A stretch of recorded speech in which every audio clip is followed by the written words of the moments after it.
Welcome to yet another edition of Share with RKB. And Gauli John do I know Jikoni restaurant. Akayo choka green. I love the green. I want to go to Osampe Nunji. You know, you never gamba make Kajamoto Kabichi no basta. I saw green everywhere. So in Peo Wojiska, Olianga, you need fresh. You know, you have enganda. Wedi, Navaswai, Ningabogam at cost of fish, Pilao. Byonna ojja obisanga osobola okukola delivery eri ku 0757 270 332 or 0787 85 88 72 surprising omwagalawo ne lunch oba breakfast oba olinayo nakaweta wanakugwa mu masepiki ate ofumba byenda kyanca kirwawo wano abakimuleeta wonna waali ne baba mu ddwaliro ne baba waka. So today with me njokedde ku nakawere ndine nakawere naye maama nakawere aglowinga bitya. Yeah, twagala ku motherhood engeri gy'oyinza okwerabiriramu n'olabika bulungi ddala. Look at her. She's a nakawere, but you can't believe it. My good friend called Becky. Becky, since naawe. Sayinza okusanga. Nakulika baby. Nakakulika. Myezi emeka? 7 weeks. Oh my God. Tanaweza na myezi ebiri. Okikola otya sweetheart? Ngezaako. Simumugga abaana mu malwaliro. Nedda. What? Yes. Wow. Look at Thank you. you. Lowe. Omanyi tobeera embuto n'ofuna embalabe n'oddugala ogenda lunene. Gwe wakikola oti? Weefaako. How? Weefaako. Scrubbing, sleeping, just kubeera awo nga buli kaseera onyoonya weezuula. Such can always look good kubanga motherhood shouldn't deprive us of who we are, like and before we were mothers. So oba olina okwefaako okusigala nga you are a mother but then you're also looking good. Right? Yeah. Bannange omuntu agenda okutunula nga alinga ali mu zoo. Ng'omuntu abajja okulabako bagamba nakawere ali atya gyali mulungi ne baby mulungi. Anyuka naawe ono omwami naye ogenda n'omuzimbira n'ofuuka ettabu. Okitegeera. Oteefeeko olwokuba wazadde. Era omusajja olwakomayo waka n'alaba nakawere ng'akulaba wenna oli bulala tofaananaka. Is this your first? No, this is my third. Wow. Yes, I have 3 boys. This is the third one. The third boy? Yes. Omukyala munnange. Nina abaana abalenzi babiri. Naye ninganga era ttiimu ninganga era abaana 12. You know, I have 5 girls and 2 boys. But I had the 5 girls. Bona bonnange emirembe ewaka tebyatika obireka nga obisanze basically abawala baba gentle. But with the 2 boys. Abalenzi. Sweetheart, with the 2 boys. Ninga inensi yonna mu nnyumba. Okitegeera. How do you handle? Byagezaako like otuula mu misango onayonoonye kino onaakoze kino. Basically okuza omwana w'obulenzi si kyangu naye kugezaako. Simanyi no bayigiriza yalo obuliri bw'ofumbako. Abandi bakyali bato. Omukulu ali 4. Addiira ali 3. Ono ali 7 weeks. Bakyali bato. Yes. Barwana basabintu. Kwegamba oba oli muntu wa interior diko ng'ogulaagula obuntu awo osanga byonna babyasizza kino. So welcome to motherhood. Nze wenategeera nti kati ndi maama nga nzadde abalenzi bali abaana bategeka n'oteeka kino n'akizza eno okitegeera ekitanda n'okiteekayo bwoti nosanga kikudda kitadde eri osanga munaamutudde ku mutwe amusikanga amusika baby we bamusika amaaso bamusika amatu bamusika enviiri like you always have to be on the watch. You're not making sure nti baby tali yekka.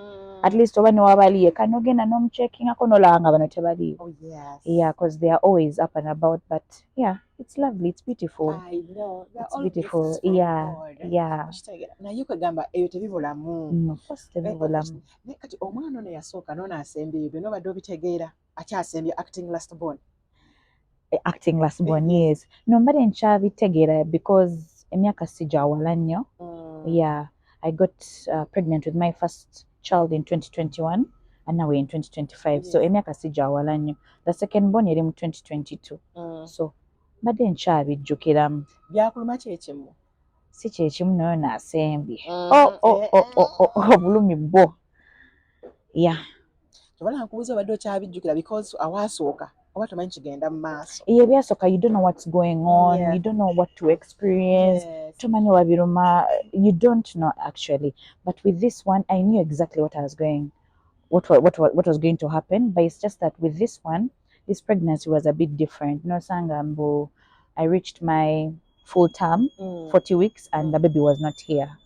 Yes. So I called my gyne, kubanga nzalira Kampala Hospital, and I was worried. Expressed my the situation, and I told him banenga nkoye omwana tajja mpulira njagala kuzaala. So we scheduled them. Ngagamba since already 40 weeks zaweze tuke chiwemu nnaku 5 pas nnaku 5 nga balukebera everything is normal because I had gone for scan. So after the 5 days we had scheduled a day. I remember it was a Thursday. Friday early morning nangamba ngendeyo saa 7 gwekiro, and they had to induce me. So very early in the morning is when I gave birth, but inducing eluma mukwano pito sini mumanyi hati mukono gwa ku drip eno gwenyo si byangu kubanga with labor pains ziruma ne with inducing oba because ebera extra. Yes. Yeah, so sanga oh my god, era woba toli mukazi mugumu oyinza okusaba bakuteeka ku kiso. ate ekiso kitya bitya? Saagala kiso naye nkyenza saagala kiso. No sinti no nkitya ekiso. Naturally kale ebizibu bya so and then ebyekiso and then n'ekirala the fact that I would want to have like more kids and nali negomba okuba like to give birth normally. Yeah, because oddawo mangu and also in the future nokola ebintu bine wano ku kiso, not like, forgive me if I'm wrong. No. Yes. Yeah, not that nti abekiso tebisobola kuddawo, but ideally buli mukazi yandikoze kyandizadde normally. No sindika, because actually okusindika there is that connection you have vis-a-vis omuntu agenze just neweebaka newakuwa mpiso mwana ne bamugyayo. Yeah, but yeah, obulumi, that pain, like when you see your child, like when I see my kids now, that pain jobo yise, like there is that love yeyongerako. N'abasi baba balina eyo love naye ate ono ayise mu bulumi nga wonaayita mu bulumi obungi oba mu bugubi okufuna ekintu, you will value it so much because you know what you went through to get it. Yeah, so it's the same thing, and that's why I love being I always pray to God. It's not like it's a must kubanga ebintu bikyuka. I know. Yeah, but buli wenfuna olubuto ntandika n'ensaba nga Mukama nsaba onsumulule bulungi okitegeera. Yeah, so buli mukyala yenna bambi asaba ne Mukama nze koolaba my third born nasaba bwento entuuka omwana nga olugero lwezinzeemu oba nikyali akola ki mu lubuto munda bannange teeka oba kyalinga kyepena bwekyetolola mu lulira bakyeterera mu lulira bagenda okutuuka nga balina kunsala nalina muzala ku birthday yange ku 9th ne muzala ku midnight ng'ayingidde 10th. Yeah, so when people say anfaanana nnyo ndaba nga neezaala because nalina muzala ku 9th on your birthday 9th September ne muzala ku 10th. Because how did it make you feel? I felt so good, though bad. Muzala ku birthday yeah, naye ngenda muzaala before midnight naye olwokuba nti olulira lwamwezingirira n'ayingira mu 10th. But we still celebrate the birthdays on the together. same day. Yes. Oh, that's so sweet. Yeah. So abantu babiri ne bagamba thank you omwana akufaana mu mutima nga Mukama olusazewo neezaale because nali ngenda muzaala on my birthday. Naye olunaku lwe bantwala okunsala nga nti kiso nange nali nga ndowooza bwentyo nga nti ekiso bagala Ruth bwe tutakutwala omwana we agenda kufa kubanga ekika kimwezi yesindika kimusika kimuzaayo atandise okukoowa nenyingira theatre naye nga amaziga nga ninga pingu nga manyi ngenda kufa ne bansirisa. Debula ekisangawo kyana kyange I was so happy. Of course the happiness. Can you imagine okubanga ebisa bikulumye eno olukino ne lukulumako. Actually that's why osanga abakazi abamu like watandika nafuna like labor pains then n'amaliriza nga bamusaze the other second pregnancy your third or fourth straight away abayagala si kubanga oyise mu bulumi then after that ate tosindise ne bakusala. Oh my god, I wouldn't wish that for anyone. Fourth born Satawana ogamba Naino buganda. wange yagamba nga mwana aliwase bulungi bweti eyo bikujja musindika onze sweetheart ngenda mu supermarket ati osooka na mu saloon ne bakolako enviiri bakola enjala ne bakola bulungi no checkinga in ku makya ng'olina baby Yeah, so bonna baddakawo bonna 5 of them bonna scissor. Yeah. 5 scissors. Yes. So how many do you want to have? I wanted to have 6. Only. Yeah. Kuwaka I dozen. wanted Push. dozen sibasobola abaana bali expensive these days, but when natandika the journey of okuzaala, ideally I wanted 6 kids, but me and mommy talked about it. I think tujja koma ku 4 So for now. Yeah, 4 for now kubanga I'm still at the prime age. Sisobola gamba nti nkyali muto ate era sikuliridde mu myaka. So for now, once we have our 4, we could leave it open just in case oba omwana w'ekikadde, you never know. Yes, so gwe abakyala abasinga kasalaba bagenda mu scan nalaba ng'endala sex gy'alina eyo abasinga bagwamu amaanyi. yeah, it's the same with me. With my second born, when nagendayo, they told me it was a boy. I was so I did the scan from Kampala Hospital. Then when navayo nengamba maybe nengenda ku Case Hospital. Nebakebera, it was the same thing, and then that's when I came to terms with it. But then later when I talked to my father, nagamba no, you shouldn't count children by sexes. Yes. Just take in anything that God gives you, because you never know. Those are just blessings. Waliwo abakyala abalyelinga just asaba Mukama mpaayo ne waba mulema. You get, then kati gofunye abaana b'obulenzi and you're complaining toyina muwala. So I've learned to be grateful. I came to terms with it because I have a third boy, and even if the fourth one is a boy, I'll still embrace it because kids are kids. But ideally I would want to have a mini me. I may see how I would look like in a female version. Omukola ebintu bingi. There's that bond you have. Of course with the boys you do, but no many abalenzi we bakula. It's different. Yeah, but however much bagala nnyo bamama baabwe, but era baba bakyakwasaganya bingi, bakyala, business, vis-a-vis omukyala. Omukyala, yes, bayinza okuba they are not that like the boys, but abakazi bali caring. Okitegeera y'omuntu goso okubira ne mukaaba mwenna kale bafaayo. And I would also want that. I would want to experience both. But now the experience is just on one side. Naddako the fourth one. Saayo nnyo omwoyo. Era I've done some research.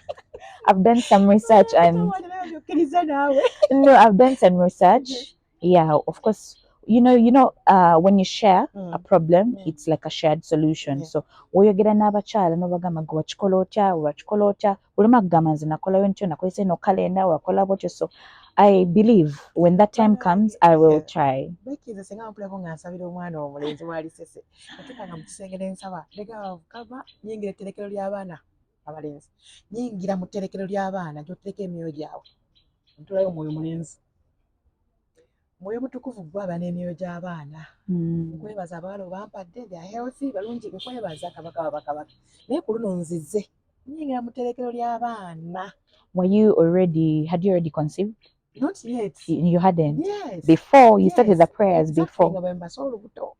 Ntolayo omwoyo gwa mwana mulenzi. Yes. Omwoyo gwa mwana mulenzi gwe nteeka mu lubuto muno. Era agenda kudda agenda kuba mulenzi. Mukama nzikiza wagamba ndi maama w'amawanga. Amawanga lumu bawala bokka. Mulimu n'abalenzi. Bwe manga nze maama w'amawanga. Ntonda mwana mulenzi mu baana yange. Ewe nalufuna n'ennyongera. That's powerful. Oli mulenzi. You say it's speaking over your child. Yeah, boy. Era bw'oba muwala ofuuka mulenzi kati. Oli mulenzi. Mwana gwe oli mulenzi kubanga amanyi owulira. And remember, emyoyo tugizaala already omwana avaayo nga mwoyo. Mwoyo gwa muwala, mwoyo gwa mulenzi. Nze naguyitayo nga mwoyo. Naye nga wonsa mwezo ga Lucy Mulalu. Nalina okukkiriza era ne ndukwata. So nazaala omwana omulenzi n'akaaba bukaabi. Kwanga. I know that joy. Naga Lucy g'ozaala bawala. N'oyo omuwala akonze wange mulenzi. njogera naawe Ndoza oba wali okyabuusabuusa ebya Katonda. That time was the time where you were like, indeed he's a mighty God.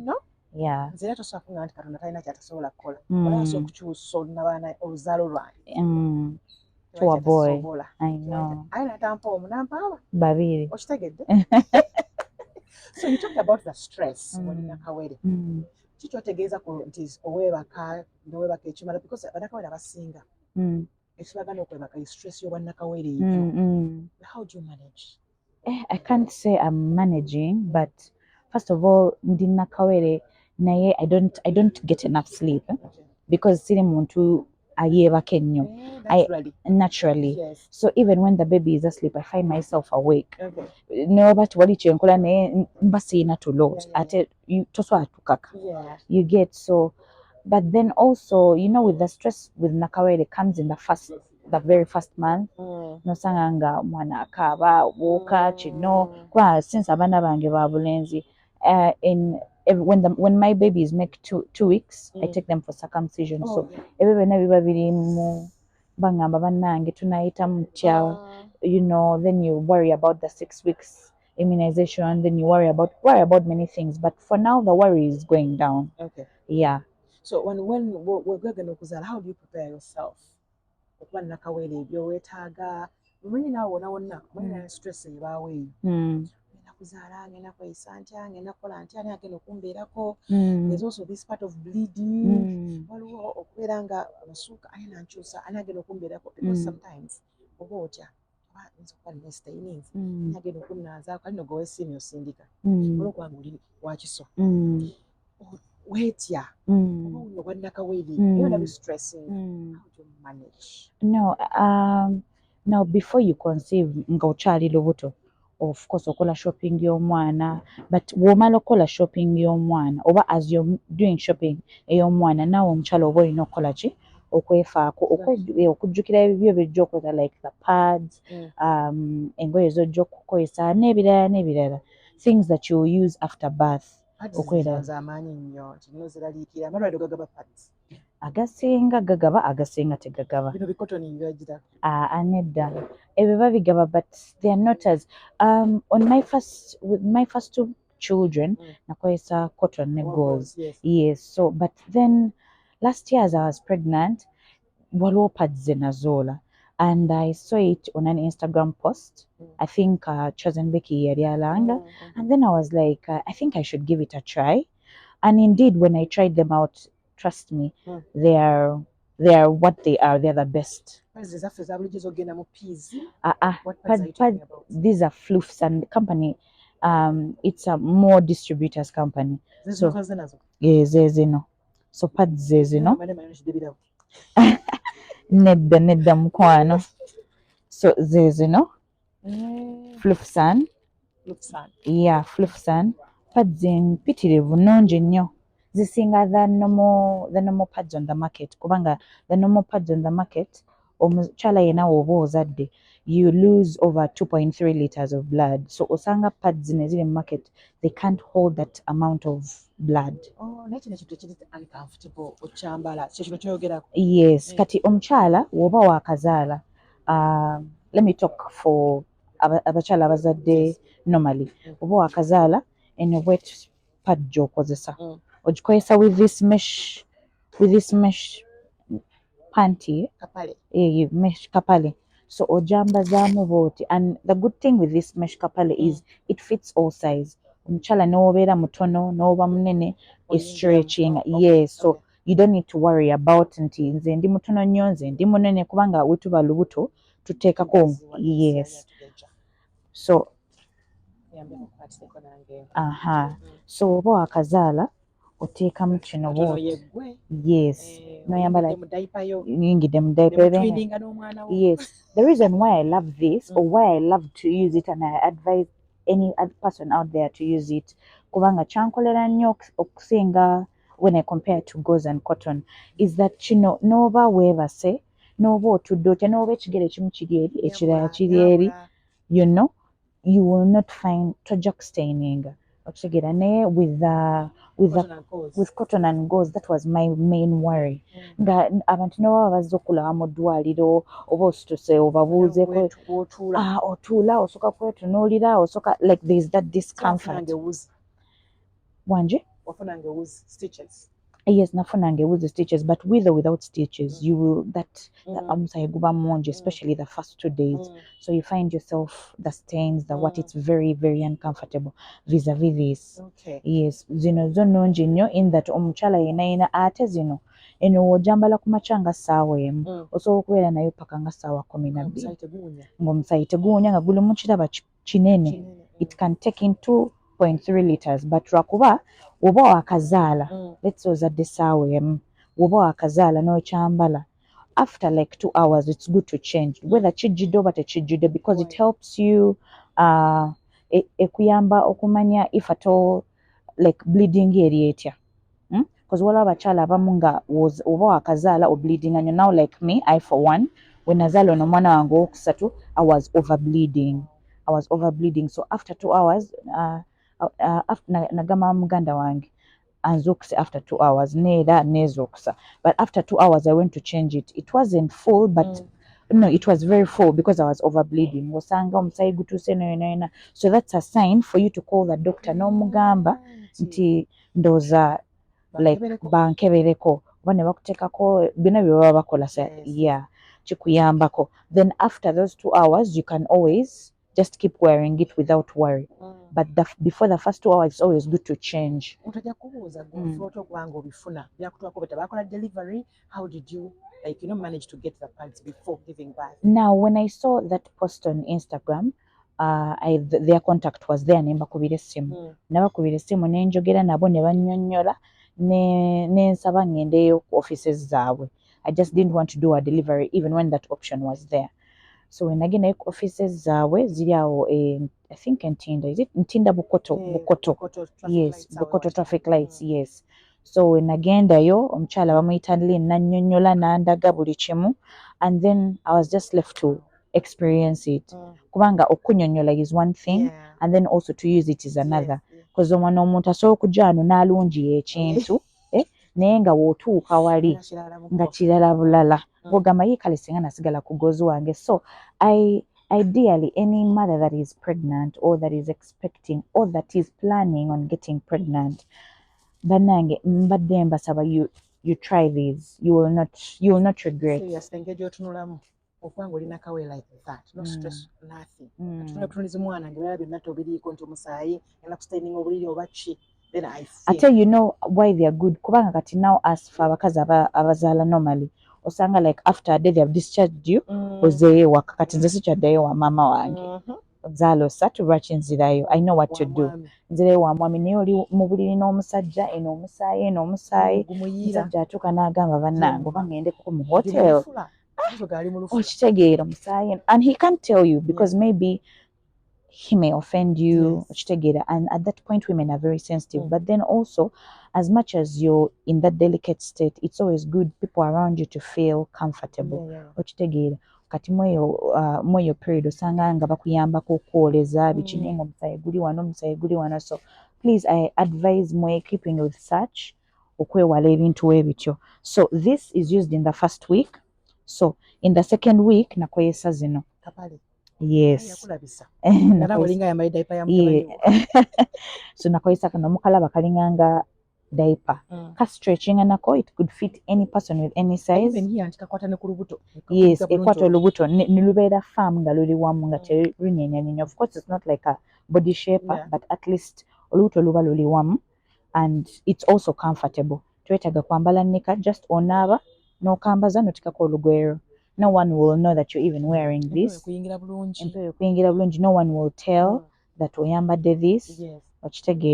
Then in the third week I use the Bele Mama. Nazo yes, they are good. Kati osanga nga omusaayi gukendeera kuva first week up to third week teguba kyekyo. So in third week osanga nga the volume of blood is a bit low, so that's why tukozesa zino. Yes, wala abamu abakozesa the normal pads on the market, but this is also good because osanga sometimes leero flow nene leero ntono nga it's you know, unstable, but owulira nti nno eweweera eweweera, it's soft on the skin. maze ogikozesa ogisude ewulira bulizi muki Yes, it just decomposes. Yes, wamala ogisula n'ogiteeka like somewhere, sibagambye nti wemumala musuulesule musanze, but it can decompose. It's very good, it's very light, it's very comfortable. Yeah, comfortable, it's very comfortable. Wow. So nga tuwumbawumba sweetheart, mama omulungi Becky. Manje Magezi ki abaana abawala naddala batandikira ddala okuzaala? Biki bye yalibadde asinga okwekuuma nabyo okusigala nga alabika nga gwe all glowing? Tosobola okuba nga nako omwana ampangudde ono. Bubaka ki bw'obawa bw'osembayo nabo? Kati bwensemba nabo, omukazi yenna nga waakazaala, as much as oyina a lot of things ebitwala your time, omwana enakaaba, you're a new mom, you're learning how to breastfeed, you're just learning the new you. Okitegeera bintu bingi ebibaddewo, you've never experienced this, you're also overwhelmed. Don't forget to take care of yourself. Right. Don't forget to take care of yourself. Naaba bulungi weetukuze. Osanga nga we have hyperpigmentation. Mukazi ne waba muddugavu oba ne waba mweru, oluwaafuna olubuto addugalamuko. So mwettanire okukozesa different scrubs in the market. Ofuna scrub yonna neweekuuta for over like 2 or 3 weeks. Osanga nga you've cleared. Okitegeera osanga buno obulago nga buddugadde, n'osanga nga weekuuta scrub all the time and use the right products. True. So okuddawo you eat well, eat healthily and rest. Yes. Thank you so much for your time. Thank you too for having me. Mutumireko. Banange, I send my greetings, my love to my husband, Mr. Sebirombi. Thank you for loving me. Thank you for taking care of me. Mukama akumpere ky'osinga okwagala. Omanyi Mukama yakola love. Obadde wano wonna oyogera. Otuusa kwogera ku mwami. Okyusera okukyuka. Oh my God. Mukama mulungi. Ate abakumira wamu nga mukwatagana, emyoyo gyammwe nga giri wamu era nga gisa kyekimu. Amina. Webale nnyo okuba akadde. Thank you for having me. You're welcome. Okay. Kajuisi kabatambudde katya?